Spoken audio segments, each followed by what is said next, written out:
बच्चू कडूंच्या आंदोलनाला महाविकास आघाडी म्हणून रोहित पवार स्वतः गेले होते. पवार साहेबांनी फोन केला होता आणि यापूर्वीच आमची भूमिका काँग्रेस पक्षाने स्पष्ट केलेली आहे की आमचा कुठल्याही परिस्थितीत आम्ही शेतकऱ्यांच्या पाठीमागे आहोत आणि शेतकऱ्यांचे प्रश्न घेऊन जो लढत असेल त्याला आमचा पाठिंबा नक्कीच असणार आहे. आणि म्हणून बच्चू कडूंच्या आंदोलनाला सुद्धा काँग्रेस पक्षाचा पाठिंबा आहे.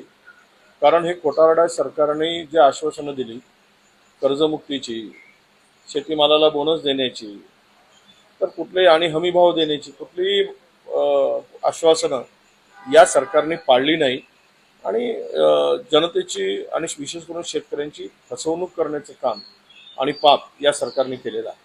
आणि म्हणूनच शेतकऱ्यांच्या न्याय हक्कासाठी जो पाऊल उचलेल त्याला आमचं नक्की समर्थन राहील. महाराष्ट्र हे आता आत्महत्याग्रस्त शेतकऱ्यांचं हब झाल्यासारखी परिस्थिती आहे. सर्वाधिक देशात महाराष्ट्रामध्ये आत्महत्या होत आहेत. या सरकारच्या चुकीच्या धोरणामुळे, खोट्या आश्वासनामुळे आणि शेतकऱ्याच्या फसवणुकीमुळे हे सगळं काही होत आहे. या वर्षीमध्ये किंवा मागच्या वर्षी दोनही वर्षामध्ये ज्या नैसर्गिक आपत्तीमुळे शेती संकटात आली होती त्या शेतकऱ्यांना अजूनही पुरेशी मदत या सरकारने केलेली नाही.